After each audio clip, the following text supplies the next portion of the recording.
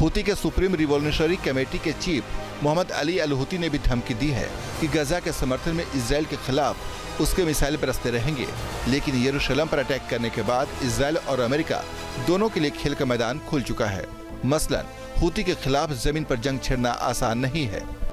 हुती ये मानते हैं कि चूंकि इजराइल और यमन लैंड बॉर्डर साझा नहीं करते, इसलिए ग्राउंड ऑपरेशन की संभावनाएं खत्म हो जाती है इजराइल की तरफ से। अब इजराइल टोटली डिपेंड रहेगा लॉन्ग रेंज मिशंस के ऊपर, लॉन्ग रेंज मिसाइल अटैक्स के ऊपर और फाइटर एयरक्राफ्ट की प्रेसिशन स्ट्राइक के ऊपर। अब इनकी भी अपनी सीमाएं होती हैं। इसी चीज का फायदा उठा करके हुती लगातार इजरायली सी रूट को ब्लॉक कर रहा है, शिप्स के ऊपर हमला कर रहा है और अलग अलग शहरों को भी निशाना बना रहा है। अमेरिका, इजराइल और ब्रिटेन ने हुती को मटिया-मेट करने के लिए आसमान का रास्ता अख्तियार किया है।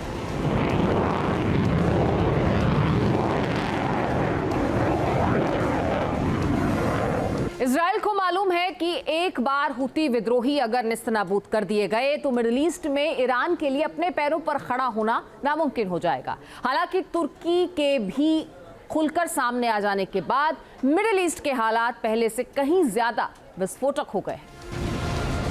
इसका मतलब है कि बहुत तेजी से मिडिल ईस्ट की जंगी मुहिम की दशा और दिशा बदलने वाली है। यरूशलेम को बीच में रखते हुए यहाँ 4 मोर्चे खोल दिए गए हैं, जिसमें तुर्की, ईरान, अमेरिका और इजराइल की साख दांव पर लगी है। मिडिल ईस्ट में एक चूक से तीसरे वर्ल्ड वॉर का रास्ता खुल जाएगा।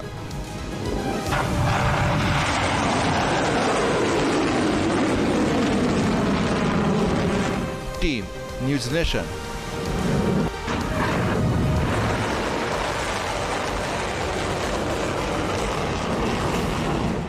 न्यूज़ नेशन अब व्हाट्सएप पर खबरों की ताजा अपडेट के लिए न्यूज़ नेशन के इस QR कोड को स्कैन करें।